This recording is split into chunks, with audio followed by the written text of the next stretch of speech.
Okay, so on to a new topic. We're going to talk about epilepsy. Uh, and epilepsy and seizures. So a seizure is uh, a sudden discharge of disorganized electrical activity in the brain. So epilepsy is the same. It's a seizure, but it's recurrent. So if someone's had one seizure, you can't say that they have epilepsy. But if someone has recurrent seizures, so recurrent, sudden, abnormal, disordered discharge uh, from the brain, from the neurons, then they have epilepsy. Primary epilepsy, and this is very common, is we just have no idea. We don't know what's causing this patient's epilepsy. And that's a big proportion of people that have epilepsy. We can think about possibilities like genetics, family history, but we can't when we image them with testing and run them through the MRI. Often we just can't find anything. That would be primary epilepsy. Secondary epilepsy is where you have a condition that's causing the seizures.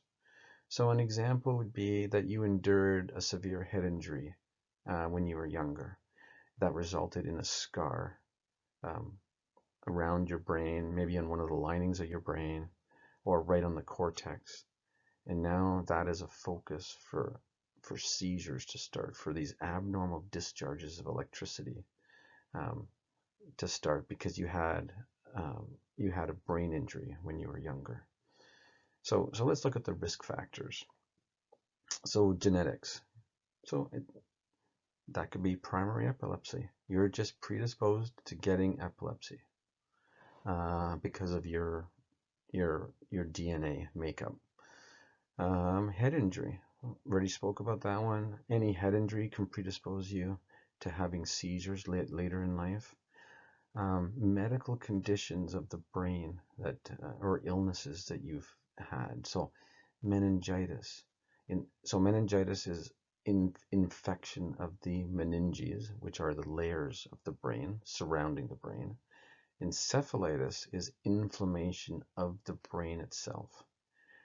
So you could have a viral encephalitis that's caused inflammation of the brain, and both of these will result in scarring that can then lead to uh, recurrent seizures, epilepsy.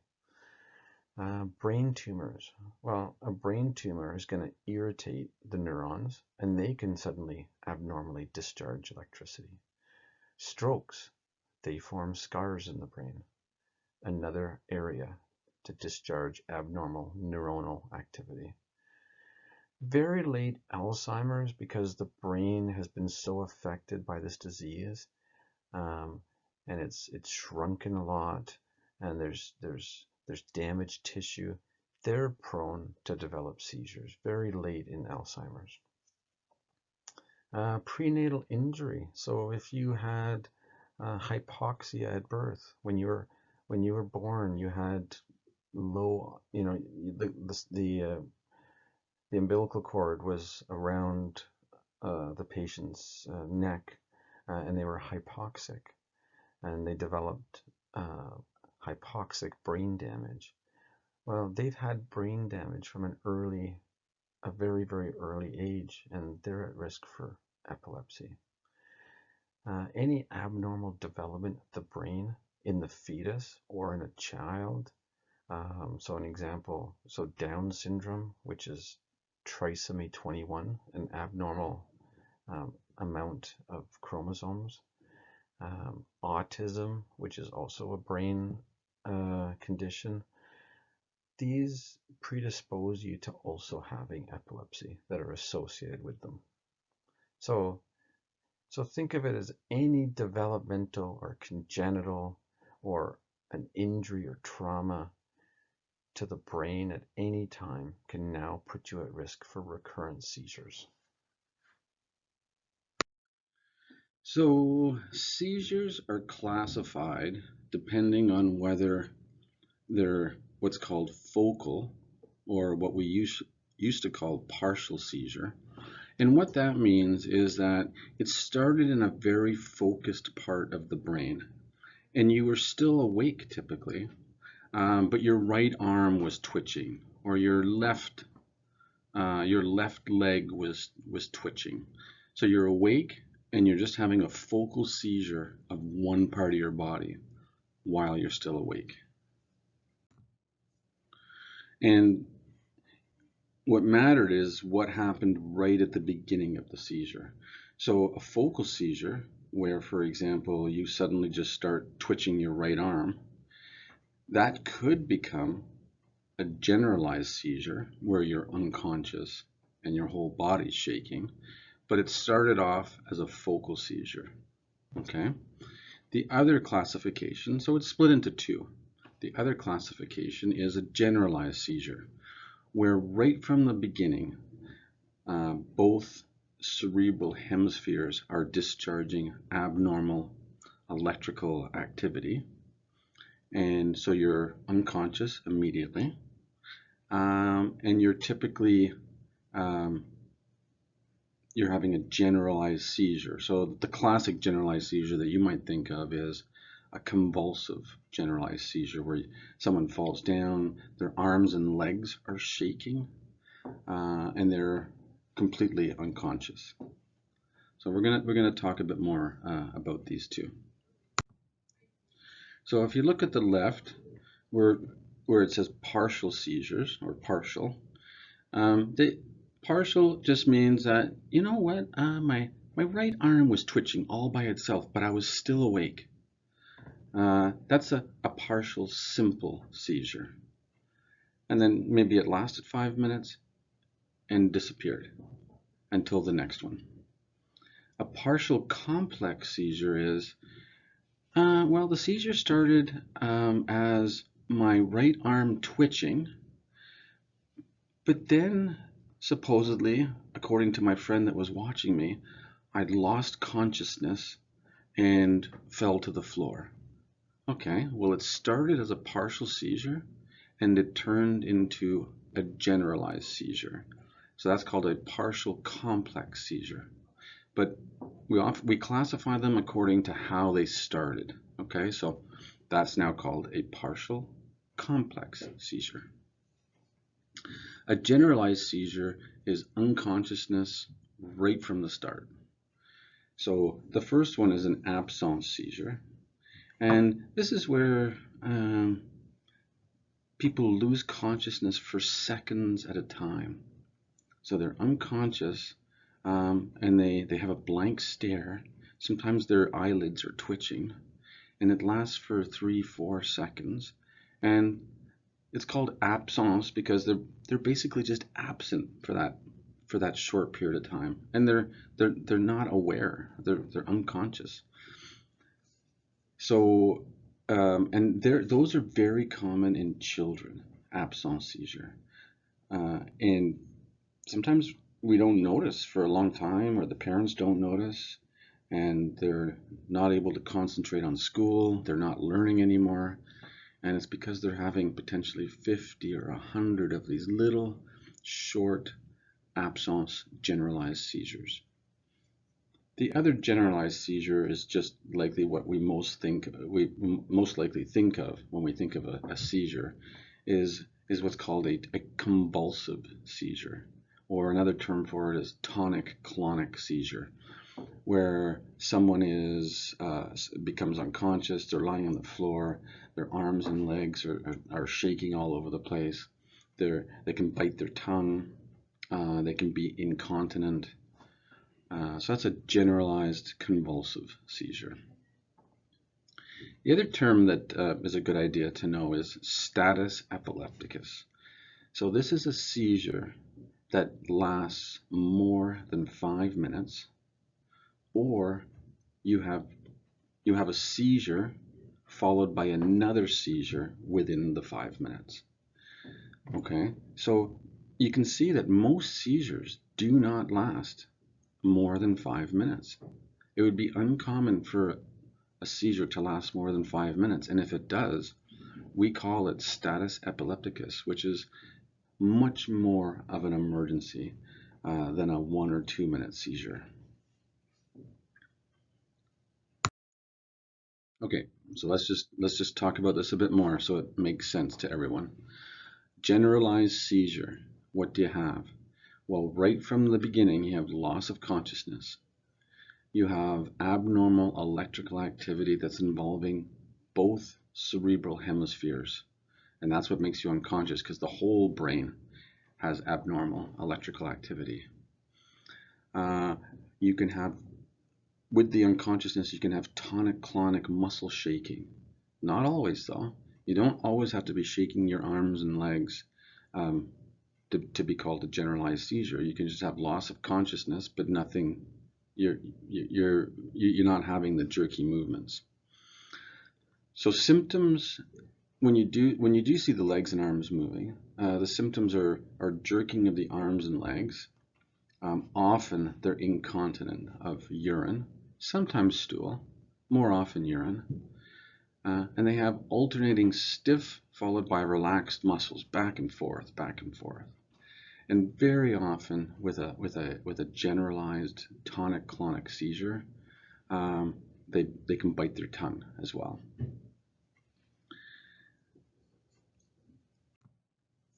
Okay, a focal or a partial seizure.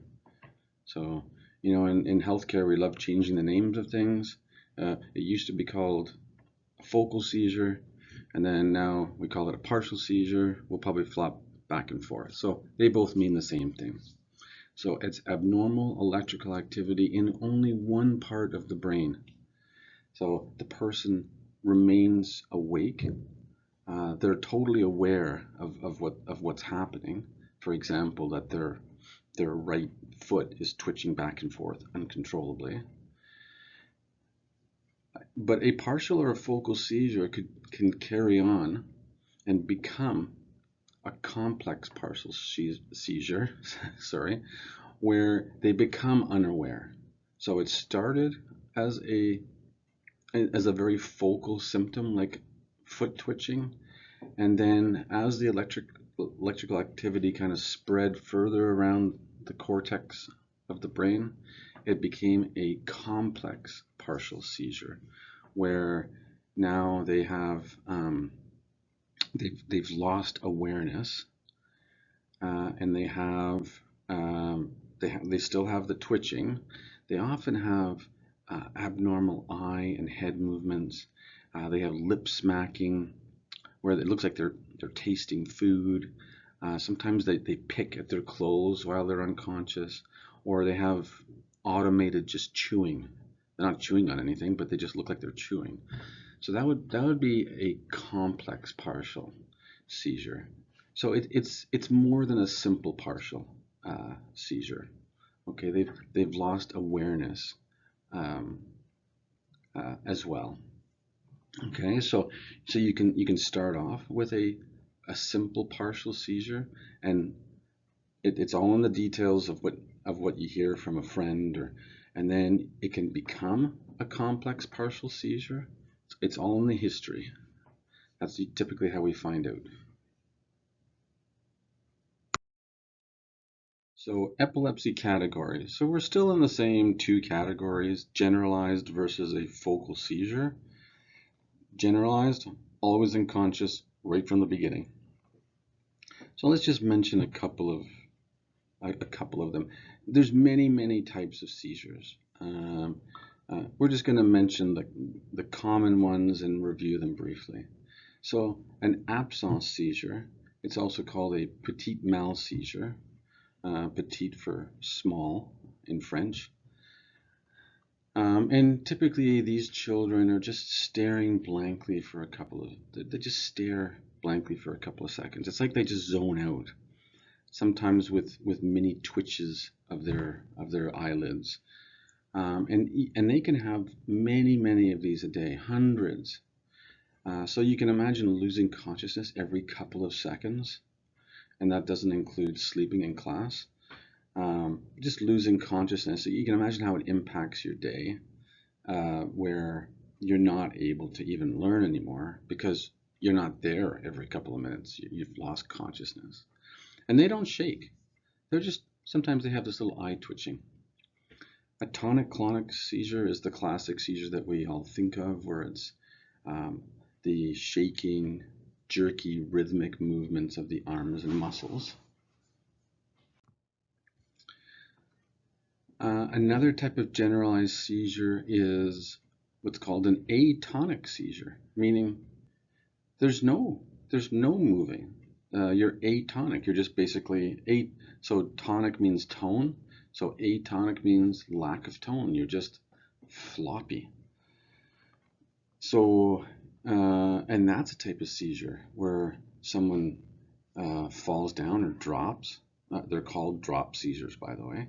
And they're just lying there. So it's actually really hard at the beginning to tell if they're having a seizure. You know, did they collapse because their heart stopped beating?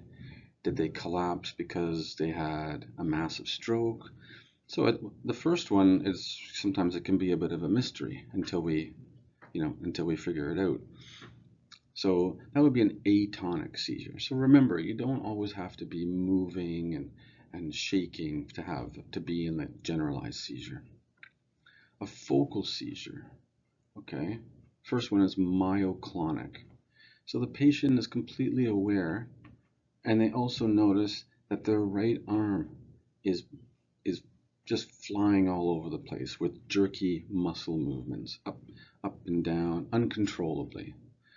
So that would mean that there's seizure occurring in just one area of the cerebral cortex that's controlling the arm. A simple partial seizure we've spoken about. Patient is fully aware, but they have, for example, right facial twitching that they can't control. Complex partial seizure, the patient is unaware of what's happening, and there's focal twitching. Okay, so the perfect example is you're talking to someone, you notice that their right cheek is twitching and contracting, and then and they're aware of it sometimes at the beginning, and then they lose awareness. So the key to a complex partial seizure is it started focally, so it falls into the focal seizure, and then they lose awareness afterwards, and that's what makes it complex.